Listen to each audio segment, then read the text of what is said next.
Olá, meu querido aluno, meu querido irmão, futuro diácono, Deus abençoe por sua presença aqui neste vídeo. Nós estamos aí numa jornada de algumas videoaulas. Essa é a 6ª videoaula do curso Introdução ao Diaconato. Se você, por um acaso, caiu aqui de paraquedas, uma vez que as aulas para o diaconato estão abertas no YouTube, são inteiramente gratuitas, as aulas, tá bom? Você está em um vídeo que faz parte de um curso, a playlist do curso está aí embaixo, é totalmente gratuito, não precisa pagar nada, somente o material que é R$10, se você quiser me ofertar e me ajudar. Gostou do conteúdo? Se você assistiu da primeira aula até a 5ª aula, muito obrigado por estar comigo nessa jornada, tá bom? E você já sabe, assina a presença, a chamada, que é o joinha, curta, comenta, compartilha, inscreva-se no canal, ative o sino das notificações e você receberá as próximas videoaulas. As videoaulas são totalmente gratuitas, repito, e o conteúdo é pago, o link está na descrição por um valor de R$10, você me oferta e me ajuda a manter esse conteúdo no ar.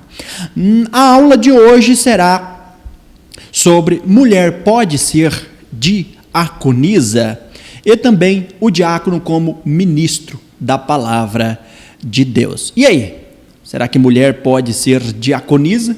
Vamos descobrir na aula de hoje. Vamos lá. Mulher pode ser diaconisa?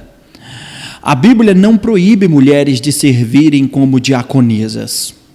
Diácono significa servo. Já falei aqui que o termo no grego é diakonos ou diakonus, né, que significa, na etimologia, na raiz, no primeiro significado da palavra, literalmente alguém de pés sujos, servente, né, alguém que está ali para servir, subserviente, né, alguém que está ali, se doa no serviço altruísta, sem receber, ou melhor, sem almejar nada em troca. Significa servo.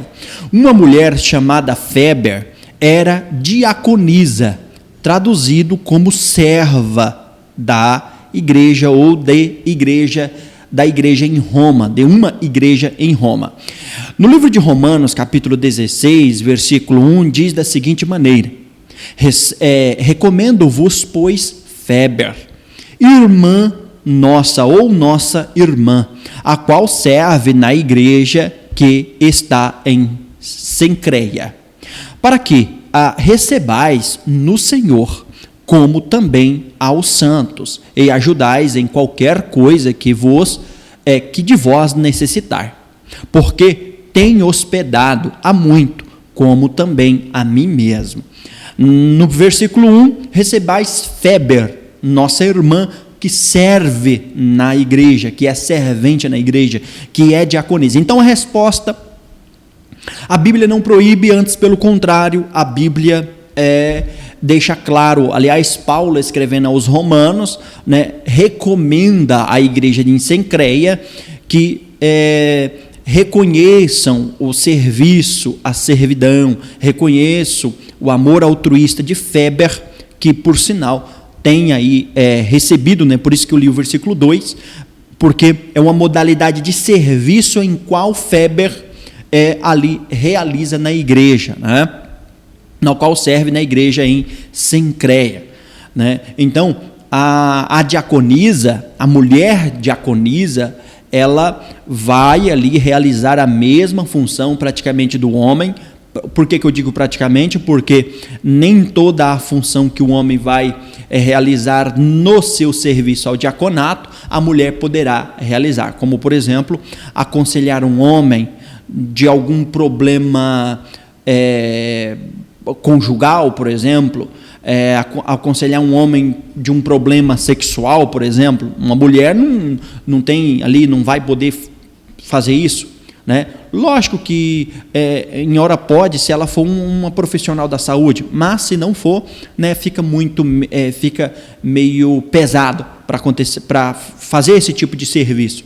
Mas nos demais casos vai seguir ali até melhor do que os homens, porque as mulheres, para gerir ali a ordem do capital da igreja, ajudar nas finanças, as mulheres são bem mais, digamos assim, proveitosas no serviço do que os homens. Mas, dito isto, sim, a mulher pode exercer a função de diaconisa, a mulher pode ser diaconisa, as mulheres são muito, digamos assim, bem-vindas ao ministério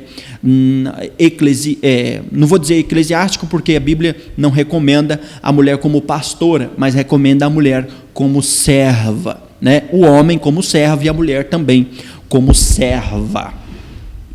Dependendo da tradução, mulheres, em 1 Timóteo capítulo 3, verso 11, poderá significar diaconisas ou esposa dos diáconos. De qualquer forma, esse versículo mostra que as mulheres que servem à igreja também devem ter as mesmas características de que os homens que servem como diáconos: boa reputação, responsabilidade e fidelidade. Aí você me pergunta, as mulheres têm que cumprir o mesmo requisito que os homens para realizar o ministério diaconal, de diaconisa? Sim, os mesmos requisitos: serem honestas, não maldizentes, não de língua dobre, também não dada muito vinho, porque naquela época também as mulheres não bebiam, né? Mas eu falo para não cometer assim, anacronismo religioso, né? Cometer o erro grotesco, culturalmente, temporalmente falando, né? Eu espero que vocês me entendam. Não pode. Então, a mulher tem que ser responsável, organizada, ter uma fidelidade, e deve ser também provada assim como os homens. Também de boa reputação. Todos os critérios que o homem deve seguir, a mulher também deve seguir. Lá em vamos ver aqui, 1 Timóteo capítulo 3, versículo 1, da mesma sorte as esposas sejam honestas, não maldizentes, sóbrias e fiéis em tudo. Aqui também serve para a mulher que não é diaconisa, mas é esposa de um diácono, tá bom? Porque ali os dois são uma só carne. Se o esposo é diácono, logo 50% do seu ministério, do seu serviço, é também de responsabilidade de sua esposa. Mas e o diácono que é casado com uma diaconisa? Ainda mais o peso cai sobre eles. Um peso, não dizer de cobrança, mas um peso de responsabilidade, né? Eu nunca conheci, eu já conheci diaconisa e já conheci diácono, eu nunca conheci um casal que os dois exercessem ali a mesma função, mas com certeza, eventualmente pode acontecer e pode ter, então, os dois, né? Aliás, como eu já disse, a esposa que não é diaconisa, mas é casada com diácono, também seja de boa reputação, responsabilidade, fidelidade, etc., todos os mesmos critérios e requisitos. Dito isto, respondido, a mulher pode sim ser diaconisa, desde que cumpra também os mesmos requisitos que o homem deve também cumprir. Vamos para o próximo tópico. O diácono como ministro da palavra e caridade. Primeiro ponto, ministração da palavra, ações caritativas, exemplo de comprometimento. Vamos, ministração da palavra. O diácono atua na ministração da palavra, também no caso, transmitindo a mensagem de esperança e fé à congregação. Além de auxiliar em todos os requisitos, os parâmetros do ministério diaconal, também o diácono precisa também ali atuar na ministração, no auxílio do seu pastor, na ministração da palavra de Deus, tá bom? Por quê?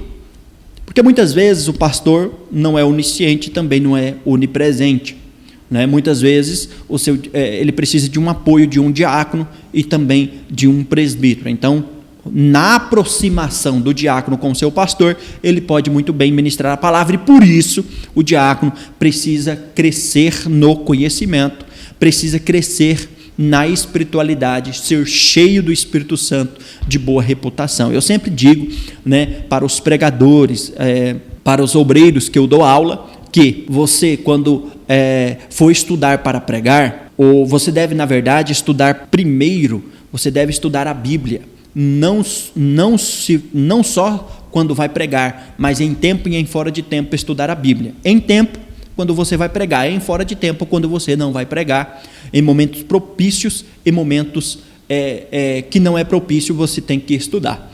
Desta forma, dito isto, eu sempre falo, você tem que viver a mensagem que você vai pregar antes, quando você está estudando, durante, quando você está pregando, e depois, quando você desce do altar, depois que você prega, porque as pessoas que te ouviram pregar também olharão para a sua vida e verão, através do seu testemunho, exteriorizado aquilo que tem dentro de você. E se você viveu antes, durante e depois, elas identificarão que o novo nascimento, que o arrependimento estará na sua vida. Então preste muito bem atenção no que vai fazer, quais são as suas obras, quais são os seus atos, o seu comportamento e o seu testemunho.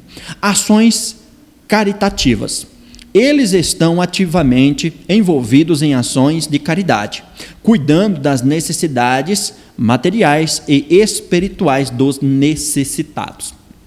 Os diáconos, e é por isso também que entra na igreja moderna agora a função da diaconisa, né? Por exemplo, aparece uma mulher em situação de rua. Quem é que vai dar banho? Quem é que pode ali? Tem igrejas que tem isso, né? Tem igrejas que não tem, mas tem igrejas que tem. E louvável a atitude dessas igrejas que tem ali um local onde pode eventualmente pegar uma pessoa que esteja em situação de rua, seja homem ou seja mulher. Se for mulher, as diaconisas; se for homem, os diáconos, né? Dê banho, corte os cabelos, né? Ali ofereça uma dignidade ao ser humano até a palavra de Deus, né? Então eles estão ligados aí diretamente nessas ações. Por isso que é importante você saber do que você está falando, você ter ideia suficiente e aprender para ensinar. Então, os diáconos estão ligados em tudo na sociedade. É através dos diáconos, dos pastores, dos presbíteros, né? O diácono é o menor, presbítero e depois o pastor, que é o último degrau. Em algumas igrejas, já expliquei, algumas denominações que ainda tem evangelista, mas tem algumas que não tem evangelista, mas tem o obreiro, o diácono, o presbítero e o pastor.